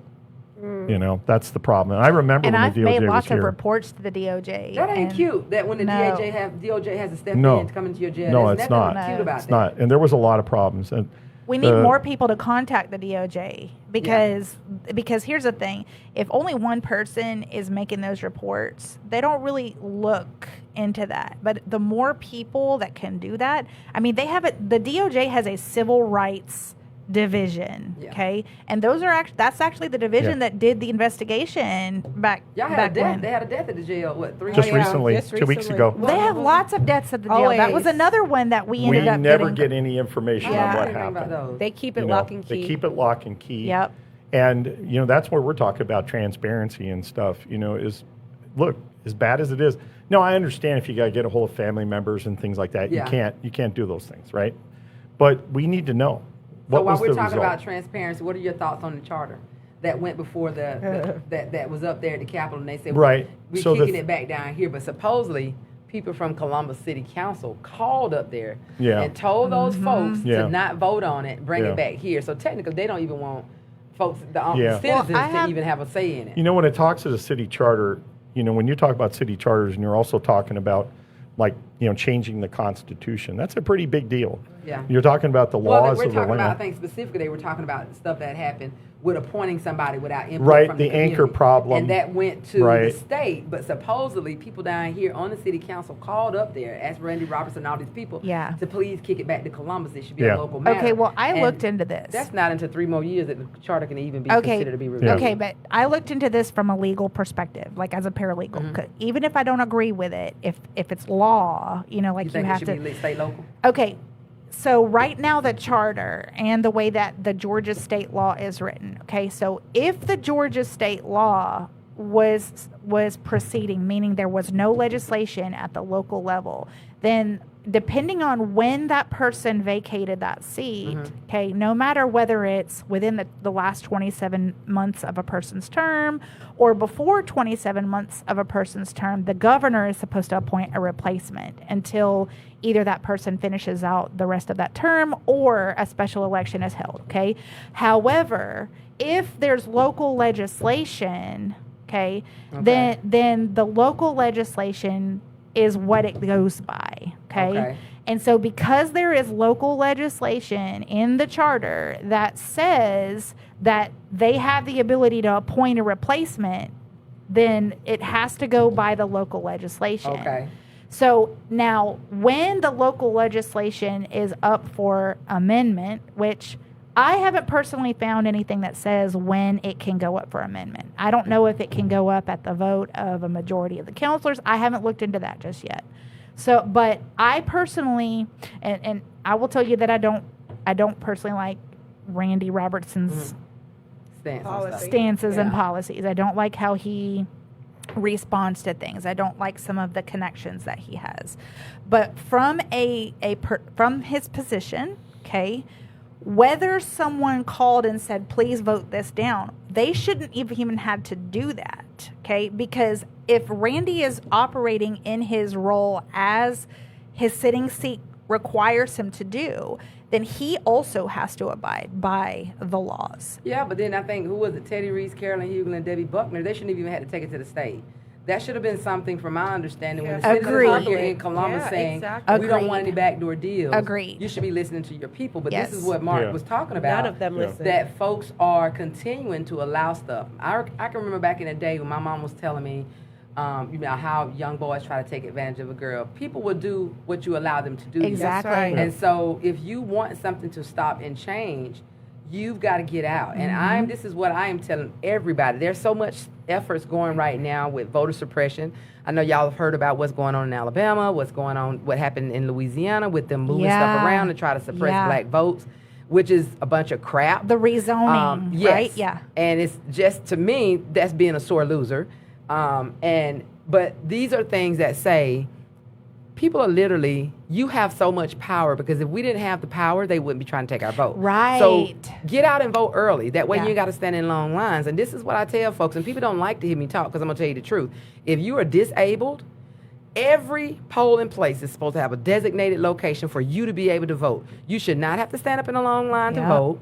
Old people should not be standing up if you got a cane. For one, it's illegal to even ask you, because I had to tell somebody, I had to hurt their feeling, asking me about why I was on a cane. That's none of your business. The fact that I'm on a cane, I should not be standing in line. They're supposed to allow you to either cut line, they're supposed to have a designated line for elderly folks.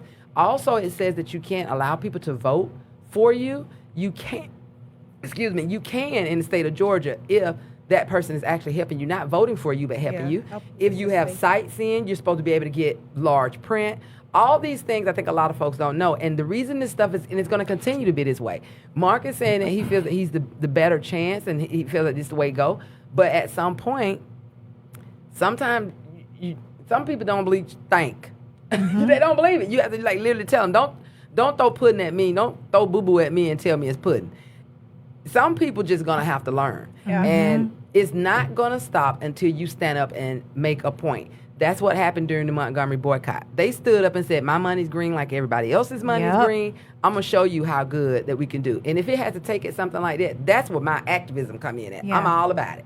I'm all about it. So I think what it is folks just, they're going on who's popular. They're going on who's more dapper. They're going on who's got this, who's allowed me to do this. And it's not about friendships. When you're talking about people's rents being evicted, this is a group project. Yeah, you've got people running for elected office who are realtors, but they're slumlords. They're not being held accountable. You got people out here running for elected office promising that they're going to legalize marijuana. They're going to get rid of the cameras. There are certain things you cannot do. I don't care if you're mayor or whatever, because you can't do it by yourself. You have to have the approval of city council, and you have to work together. So part of the issue is stop listening to everybody telling you it's raining when they're pissing on you at the same time. So you just got to be able to fact check and say, you know what, I appreciate you for that answer, but I am going to go back and find out what the truth about it is. All this, well, I believe that we should have incarcerated people doing this because they committed a crime.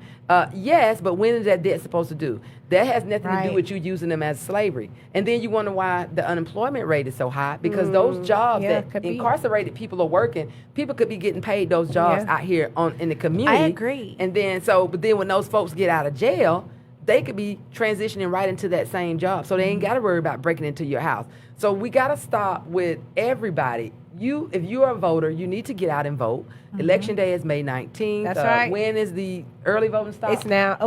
This Friday. This Friday. The Yeah. 15th. The 15th.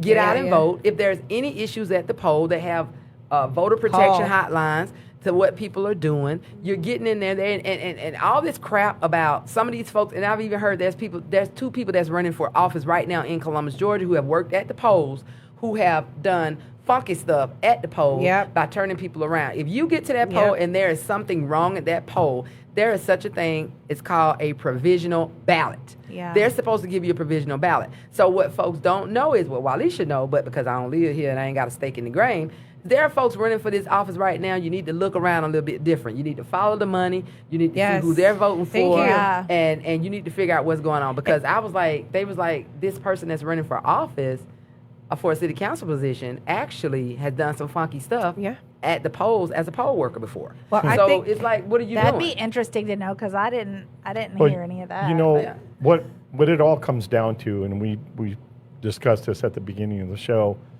was that I want you to educate yourself as a voter. yeah. I want you to know, not just because you're a friend with Isaiah Hewley Yeah. or Joanne Kogel, excuse me, Yeah. or you're a friend of Mark LaJoy's, or you're a friend of Steve Kelly's, Yeah. or Chiquita Bryan, or Yeah. any of those kinds of things. Just because they're running for the office, you don't need to vote that.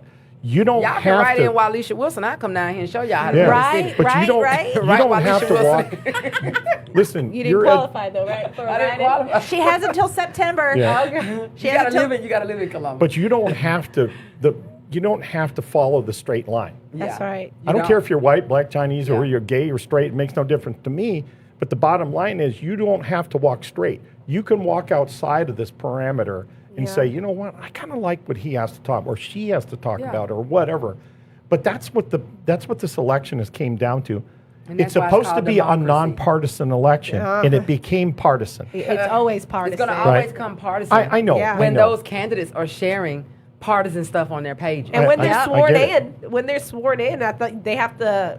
So do you think elect- they should just get rid of nonpartisan race? I personally think you should just get rid of it. I personally I- think I- so too. I Yeah. have an issue, and this is the first time that I experienced this issue. Okay, because and this I went to school for paralegal studies. Okay, and I had to learn a lot about the government. But right before I went in there, okay, is it about time to? Yeah, we gotta- Okay, I'll make this quick. Wrap it up, Julie. Yeah. So what I realized I got a is 3-hour okay. drive. So I got tired of Julia Slater being our district attorney. Okay. Okay. And just because I knew a lot of the things that, she was involved in the Yeah. whole Carlton Gary debacle that we covered, and all that. And so there was nobody that was challenging her except for Mark Jones from a Democratic Yeah. perspective. Okay. So I, just like I do with every other person, I'm going to talk to you. Like I haven't done that obviously with like Joanne or whatever, but that's why I tried to do that. But long story short, so I go to Mark, I talked to him. I liked some of his views, and I even asked him, I was like, are you sure you're a Democrat? Because Yeah. you want to work Are for you the Democrat? people. I am a vote purpose, not party person. I like and that. and this is Vote but purpose. Mark was the breaking bread for Yeah. that for me, because and it's really too God was showing me, like I want to do something different. Yeah. I'm not confined to party labels, you Yeah. know? And so for me, it was like, I saw, I couldn't vote for Mark because I had to pull a Republican ballot. Yeah, That's what I hate. That's right. I do not like that. Why I should hate I, that. why do I we do not have like to do that. that? I don't understand. And then also we have these primaries, and I don't know if this is that way in other states, okay? But we have these primaries in May when people are on vacation. Yeah. Oh, that like- does make sense. Like why can we not just have one ballot? Okay, and I have all the people that are running for Exactly. every office on one ballot. Divide Why- and conquer. You're saying nonpartisan, which is supposed to be non-biased, okay, Yeah. to party, but you're putting me in a party box. Yeah, Well, and I'm then gonna personally tell you too. All these folks running. What was it? 21 folks were running up there in Paulding County for something. I think at some point these folks said, "Look, Republican Party, Democratic Party. We're not going to have 33 people on the ballot. We need to find out which one of y'all the best 3 and let it run. You're splitting the votes. I think that's really why they created the primary, Exactly. though. Like, so I do see that. But the thing is don't separate it in boxes. And I think this goes to your complaint, about letting other parties be part of that. Like, if you're independent or Yes, 'cause if you're libertarian. independent libertarians. Right. I call it a liber green and a peanut. I'm talking about all of it. Yeah. But I feel like it should be, to me, that is true democracy. Yeah. Because libertarians, people who are not out of those 2 major ones, they don't have a chance in hell of getting on a ballot because you have to have so much going on. They make it too difficult. Yeah, they and do. to me, Right. that's not democracy. Democracy is you want people to be able to Yeah. civically engage. And so to Yeah. me, that's my idea of democracy, is allowing people to be able to, for you to remove barriers for people to be able to vote. Yeah. If it takes you giving somebody water for them to be standing out 8 hours, you give them water. You don't make a law like Georgia did 3 years ago that gives you a misdemeanor for giving people water at the poll. Well, they start campaigning because they put their little that stuff on the ballot. So they yeah, would put them it's on the just the way bottles to and then handing them out. I was like, wait. So a it's just a minute. way to eliminate that. And I know- know we gotta, Mark, if you have some final, I guess, Yeah. points, because we're about to get to close to 2 hours Oh, here. yeah. Well- But just at the Well, last. this was a good conversation. Yeah, I it's enjoyed always a myself. good- We could do this 3 hours. We could. Yeah, I know. Waleisah, but I would do it. yeah. Maybe not realize me. that. I gotta go I got a home. wife that I gotta go visit at my I gotta go son's see my house. kids, So my husband. I may not have a wife if I continue on for another 2 hours.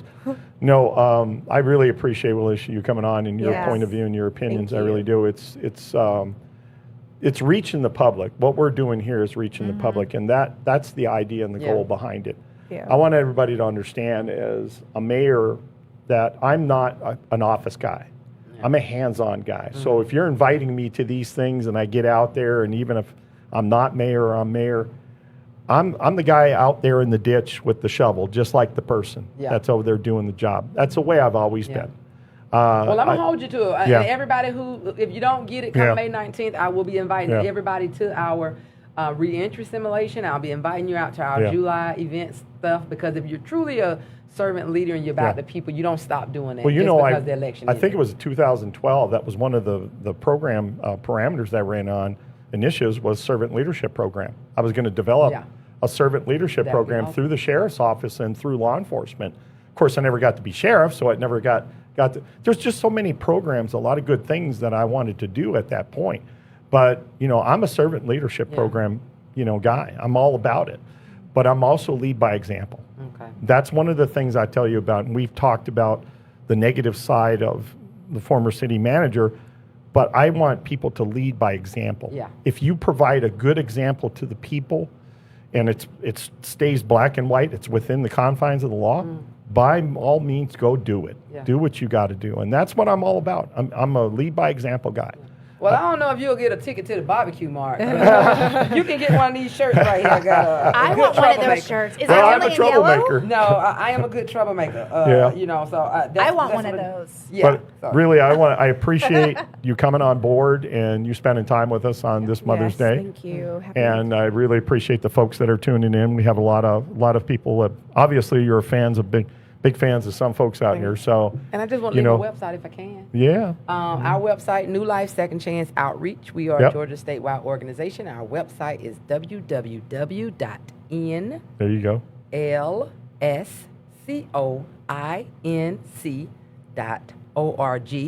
And for all those folks who are Christians who talk about this, y'all should be getting out doing this. Just think about it. A lot of my role models went to prison. Jesus, Yeah. David, Daniel, Paul, Peter. Yeah. All those folks went to prison. And we can forgive those folks and we can worship those folks and we can talk about how those folks can transition. Just know that the same people who are impacted by the criminal legal system here in Georgia can do the same thing. Right. You just have to invest in potential. Absolutely. And we need you to invest in the potential that we're trying to work with here in Columbus. Well, thank you, Waleisah, for coming on board. It's been an honor to have you here, and hope you come on board again. You We'll invite me, I'll come back. surely You're come. It's a definitely 3-hour invited drive, to the but you'll have to program. feed me next time. Give me a gift card for some lunch or something. I like Panera Bread. And one of our ladies here are going to lead us out, if you wish, on a prayer. Julie? And All right. I ain't took got the nothing last wrong with one. her. Who did it So last you- time? I did it. You did it. Okay, It's your turn. Okay. All right. So, Lord, I just thank you so much just for this sweet time. Thank you, Father God, that you just show that people can still agree on certain things, even if they don't agree on other things, Lord. And I think about how you invited those people who were sinners, God, to come and sit with you. And I think about the people who have been incarcerated, or the people that are no longer incarcerated, but they still want to be part of a functioning society, Lord. I thank you that you still love those people. I thank you that you don't look at them for what they have done, Lord, because your son took the sacrifice for them. You look at them with your own heart. You look at them as a story, God, a testimony of where they came from and what they can do to help other people. I think about Waleisah. She has her own testimony, God, of being formerly incarcerated, Lord, and learning the system, learning how to overcome the things that system, those things that put her in that system, Lord. And it's now helping her to help other people. And isn't that what all of the people in the Bible were there for, Lord? Is the testimony of your goodness. It's not what we do. Lord, you say that our sins are filthy, that there's nothing that we can do that will make us any better, Lord, that there's nothing, no deed, God, that makes us any better. It's only your grace, only your mercy, and only your glory. And so, Lord, I just ask right now in the name of Jesus that you would open up the hearts and homes, God, and businesses, Lord, and just avenues for people to be more mindful that these people who have been incarcerated, or these people that are no longer incarcerated, they've served their time, they've paid their penance, Lord, but that because of Jesus' blood has also paid their penance, Lord, that they are now redeemed, that they are forgiven, God, and that we just need to be more mindful of them as people, Lord. We need to be mindful of them as your children, Lord, as mothers, as fathers, as sisters and brothers, and aunties and uncles, and, just all of these things. And so, Lord, I just thank you for this time. I thank you for Mark, just for being a good host, Lord. I thank you for Sarah. I thank you for Waleisah just even being here, Lord. I thank you for the conversation, and I thank you for how it's going to and has already opened up hearts, minds, and just ears, Lord. And so I just bless Waleisah for being here, Lord. I bless her in her travels home. I bless her, Lord, just in the work of her hands, Lord. You say that you cause our hands to prosper, Lord. And so let her just be doubly prosperous, Lord. Give her favor. Give her access, Lord. Give her resources, Lord. And so, Lord, I just love you, and I thank you, and it's through your Son, Jesus Christ, that I pray. Amen. Amen. Thank you, folks. I appreciate you tuning in on a Mother's Day on a Sunday, and I just want to wish a happy Mother's Day to all mothers across, even those incarcerated, those across the world, those are deployed with our military, and God bless you, and have a wonderful rest of your weekend. Thank you. This was amazing. Thank y'all so very much.